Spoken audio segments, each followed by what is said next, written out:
Этот мужчина не ожидал ничего найти во время своей прогулки, но по мере того, как шло время, он был удивлен узнать, что животное, которое он взял к себе, оказалось не собакой. Когда Андрей проснулся, первым делом он решил разогреть себя немного физическими упражнениями. Он не хотел сильно уставать, поэтому решил обойтись длинной прогулкой. К счастью, он жил в одном из самых отдаленных районов Сибири, и за его домом был лес. Мужчина одел свои ботинки, накинул пальто и вышел на улицу. Андрей следовал по тропе, по которой до него ходило много людей, и за которой последовали бы еще многие. Он часто посещал лес, и его путешествие было всегда одинаковым. В этот день он хотел попробовать что-то новое, поэтому свернул и пошел по тропе, которую никогда прежде не видел. Деревья казались шире и были очень высокими. Андрей мог видеть только немного солнечного света, пробивающегося сквозь листья. Внезапно он услышал необычный звук. Хотя он был тихим, мужчина уже мог понять, что это был крик о помощи. Ему не потребовалось много времени, чтобы найти источник звука, уткнувшегося в дерево маленького животного.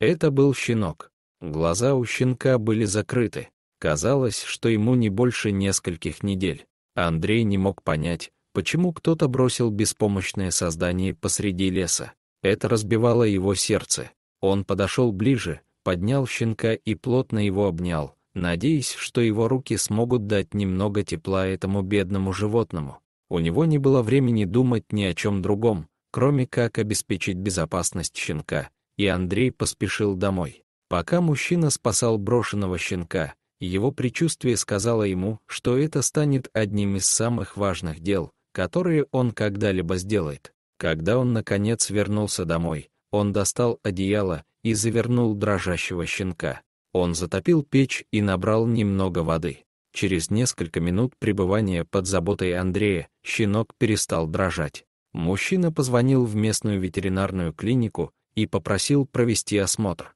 Он хотел убедиться, что животное здорово и счастливо. Андрей знал щенка всего лишь несколько часов, но уже понимал, что они с ним станут очень близкими друзьями.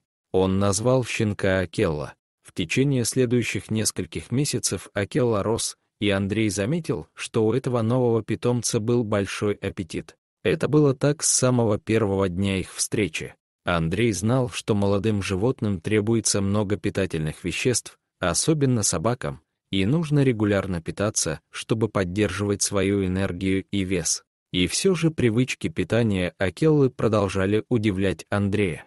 По мере того, как щенок рос, его черты лица казались острее, а форма тела становилась шире. Одна вещь, которая начала мучить Андрея, это порода его питомца. Это была загадка, которую он не мог разгадать. У Андрея было много друзей, владеющих собаками, поэтому он обратился к ним с этим волнующим вопросом. Но они не знали точно так же, как и Андрей. Он отправлял людям фотографии и видео Акеллы на разных этапах, надеясь, что кто-то сможет дать ответ. Но его усилия были напрасны. То, что показалось таким легким, как определение конкретной породы собаки, превратилось в невозможное испытание.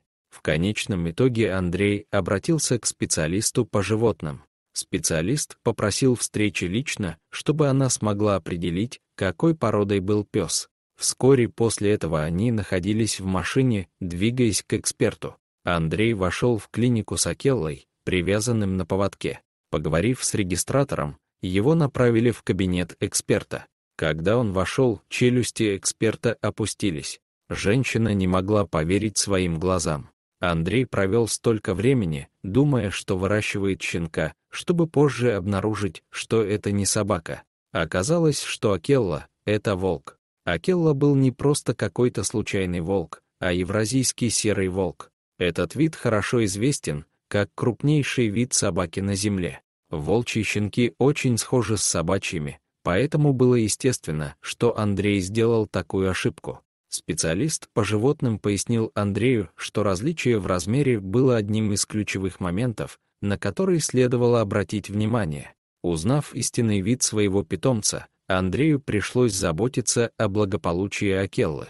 Оказалось, что многие люди находят идею прирученного волка интересной. Слухи об этом волке дошли до местного зоопарка, и владельцы начали названивать Андрею, пытаясь убедить его отправить Акеллу в зоопарк. Андрей слышал ужасные истории о зоопарках, и он даже представить себе не мог, чтобы отдать туда своего друга. Альтернативный вариант тоже не был привлекателен.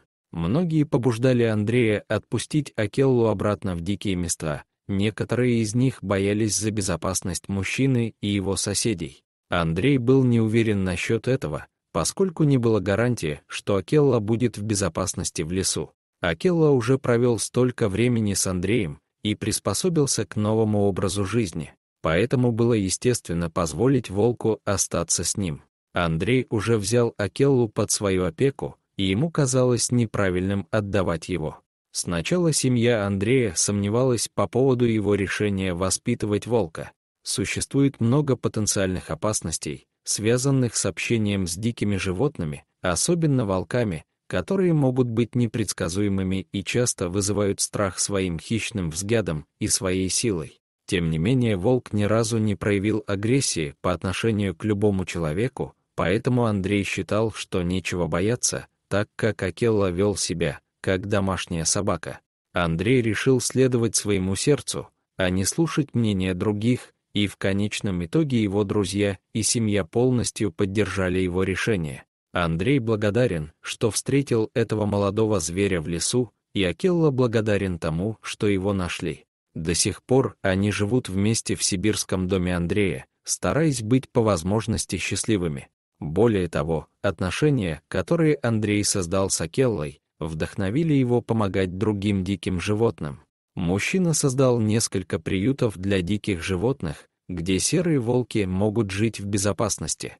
Эти приюты стали популярными, и теперь там отдыхают разные виды животных, лисы, койоты и другие. Работа Андрея спасла жизни бесчисленных созданий. Чтобы привлечь больше людей к сочувствию к собакам, Андрей обратился к социальным сетям, чтобы поделиться своими опытами. История Андрея и Акеллы тронула сердца людей по всему миру, и я надеюсь, что она произвела на вас такое же впечатление. Было бы замечательно, если бы вы могли оставить комментарий, рассказав, что вы думаете об этой истории. Дорогие зрители, если вам понравилось это видео, то ставьте лайк и подписывайтесь на наш канал. До свидания.